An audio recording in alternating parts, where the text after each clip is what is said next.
Notícia de que o deputado Marcel Van Hatten informou que está sendo investigado pelo Supremo Tribunal Federal por uma declaração que ele deu na tribuna da Câmara dos Deputados.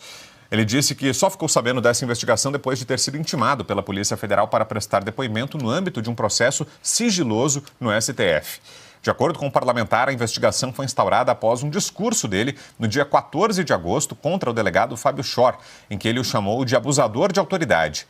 O delegado é o responsável por investigações da PF em casos que estão sob a relatoria do ministro Alexandre de Moraes, como a prisão do ex-assessor da presidência, Felipe Martins, e ainda o que acusa o ex-presidente Jair Bolsonaro de ter se apropriado de presentes dados ao Estado brasileiro. Logo após tomar conhecimento da intimação, o deputado disse que acionou seus advogados para solicitar o inquérito no qual está sendo investigado. Segundo Van Hatten, o relator é o ministro Flávio Dino. Augusto. Olha aqui, a Constituição diz com toda clareza que nenhum deputado ou senador pode ser punido por quaisquer opiniões, palavras e votos. O Congresso, porque resolveu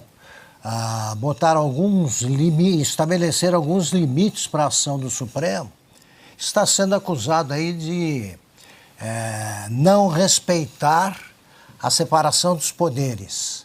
E isso aí? O Supremo julgar uma coisa dessas?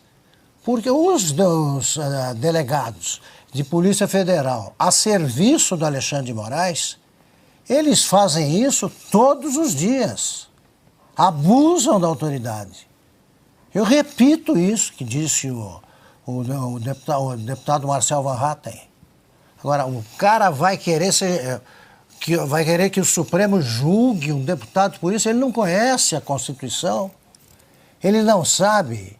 E o que diz sobre isso o presidente do Senado, o que diz o presidente da Câmara? Isso sim é interferência em outro poder, é tentar intimidar o outro poder.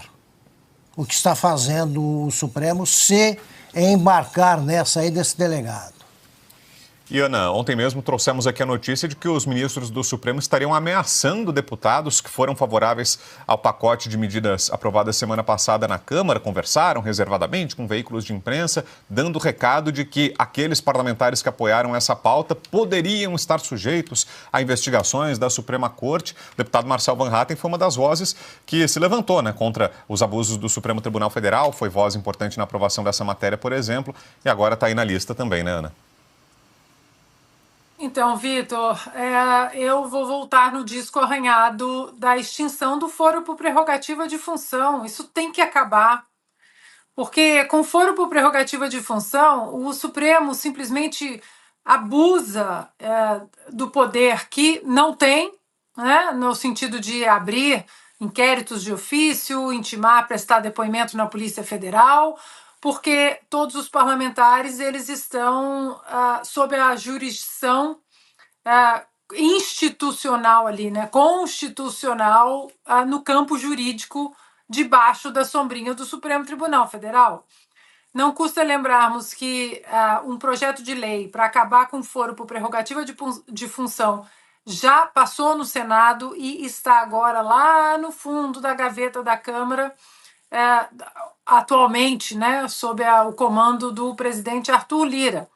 Mas isso, Vitor, vai ter que ser, em algum momento, vai ter que ser uma prioridade para o brasileiro, porque não dá mais. A gente sabe que independe, se tem foro, se não tem, porque a cabeleireira Débora Rodrigues, que não tem foro por prerrogativa de função, que colocou ali de batom, perdeu o mané na estátua, foi parar exatamente nas garras do Supremo Tribunal Federal. A gente sabe disso. Mas eu acho que tirando essa marra do Congresso com o Supremo Tribunal Federal, eu acho que dá um pouco mais de respiro para todos aqueles que às vezes ficam um pouco desconfortáveis de apontar o dedo nas inconstitucionalidades dessa corte. Foi exatamente por causa do foro por prerrogativa de função que nós temos até hoje um outro inquérito, prisão absurdos do ex-deputado Daniel Silveira. A Câmara, que votaria e votou se chancelaria ou não a prisão dele, sofreu pressão por parte dos ministros nos bastidores. Então, Isso precisa acabar. E Marcel Van Hatten virar alvo do Supremo não é novidade para ninguém. Ainda mais que o Marcel Van Hatten tem sido uma voz muito ativa aqui fora, nos Estados Unidos, mostrando esses desmandos e esse hospício jurídico ao qual o Brasil foi submetido diante da caneta do Alexandre de Moraes. Mudando de assunto, a gente fala agora sobre o caos na saúde no Brasil. Um levantamento feito pela Confederação... Oi, Piotr, por favor. Só para não perder o assunto anterior. Esse é o tipo de coisa que o presidente da Câmara deveria simplesmente dizer ao Supremo: escuta, meu deputado não vai aí. Este poder tem o artigo 53 da Constituição, que o Augusto acabou de citar aqui. Não permite que o Supremo investigue, não permite absolutamente nada. O artigo é claro, constitucional. Bom, a menos que o Supremo tenha, na verdade, 14 membros, 11 que estão lá no Supremo, mais os 2 presidentes da Câmara e do Senado e o presidente da República. Aí tem ministro de primeiro escalão, segundo, os que mandam e os que não mandam, enfim, essas coisas todas. Mas se abre um precedente também. Claro, né? Não, daqui a pouco virou bagunça. O Supremo avança e vai lá, já fez muito. Mas agora, porque deu uma opinião, porque foi duro, mas isso é função do parlamentar. Ele tem que denunciar as coisas. E outra, fez ainda na tribuna. Pode fazer em qualquer lugar, mas nesse caso parece que foi na tribuna.